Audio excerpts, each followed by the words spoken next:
Joining me now from New York to talk about all things Hillary are Jonathan Allen and Amie Parnes. They're the authors of this new book, HRC, State Secrets and the Rebirth of Hillary Clinton. Guys, it's great to see you. Congratulations on the new book.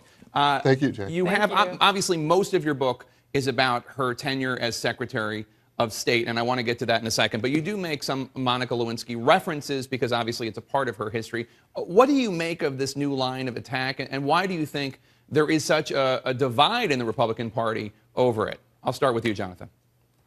Well, look, I think the play is clear from Rand Paul. Republicans are looking to reach out to younger voters. He, in particular, with some of his policies against drone strikes, things like that, has had some success with both Republicans and some libertarian-leaning Democrats. I think he wants to bring this up. If you're, if you're voting in 2016 and you're 18 to say 28, 30 years old, you probably don't remember the Monica Lewinsky affair. It's not part of your real experience. And I think the reason that he's getting pushback on that is that it wasn't an effective attack against Bill Clinton.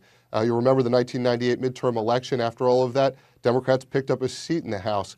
Newt Gingrich was forced out of the speakership by his own party. So it didn't work against Bill Clinton then. It's a question as to whether it has traction now with the younger set, but certainly something that I think Republican elders fear could backfire on Republicans again. And I think Republicans want to seize on a lot more. They want to talk about Benghazi. In our book, we talk about how Sean Spicer, the communications director, says, get used to seeing these ads on Benghazi over and over again. So I think that's one tack they're taking. I think they're also going to use her, and you're seeing this as a result of our book, that they're lobbying onto health care as an issue to pin her to. So I think that's another issue that, Republicans see as something that they can hold her to.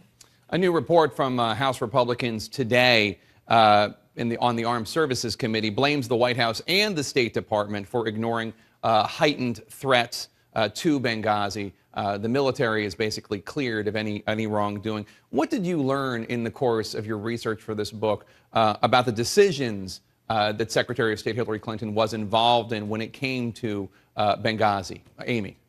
Well, I think that's a big question here. I mean, expeditionary diplomacy is something that Republicans are going to look into right now. And they're going to say, is it worth having diplomats in these risky spots? And I think that's something we explore in the book. We talk about Representative Jason Chaffetz, who actually takes issue with that. And I think that's something you're going to be hearing a lot from them. And Jake, that's an important point that Amie brings up about Congressman Chaffetz. Look, there's no evidence that Hillary Clinton was being apprised of the security situation on the ground in Benghazi as it was getting worse, or certainly of the security decisions at the embassy in Tripoli, which also served Benghazi. But what we do in the book, and I think this is of benefit to readers, is we really go back and look at the philosophy of putting together the mission against Gaddafi, knocking him out of power, of having diplomats in dangerous places. Hillary Clinton screened for her aides in 2010 images of an attack on a diplomatic compound in Peshawar in Pakistan.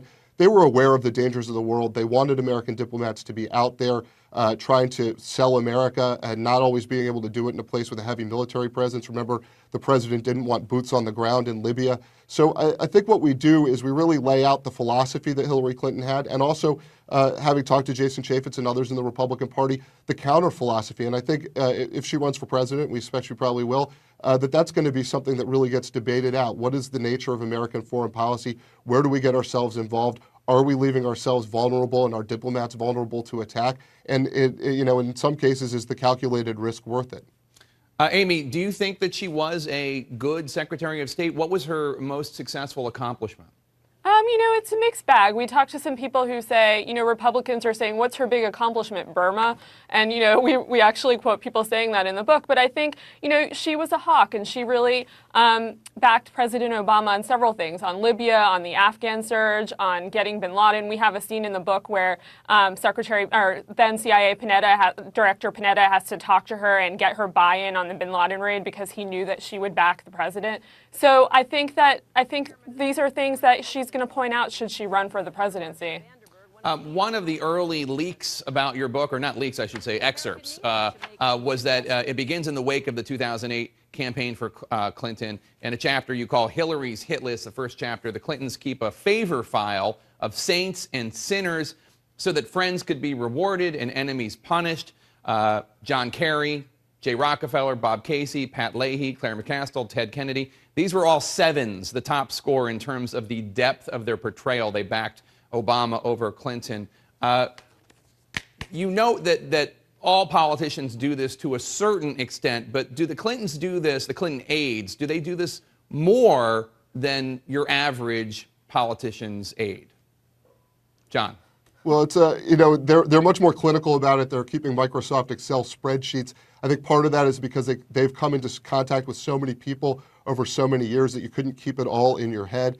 One of the things we do in the book is we go through, that excerpt doesn't talk about it, but the rest of the book does. We go through some of the people that Bill Clinton went after on the campaign trail in 2010 and 2012, Democrats where he backed their primary opponent. One of my favorite stories in the book is that of Howard Berman, a Democrat who had backed Barack Obama, and when he came up for a primary challenge in 2012, Bill Clinton went and gave an endorsement statement for his opponent. Then Howard Berman launched a campaign to get Bill Clinton to stop, to call off the dogs, to not do a fundraiser for Sherman, to not come into the district. He even went to Hillary Clinton directly when she was lobbying him on trade votes and said, he thinks it's ironic that that Hillary Clinton's asking him for his vote while Bill Clinton is out there campaigning against him.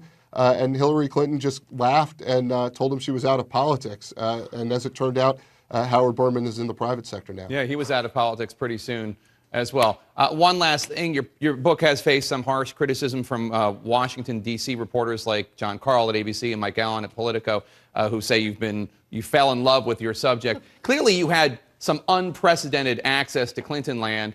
What are the parts of the book that Clinton and her aides have complained to you about?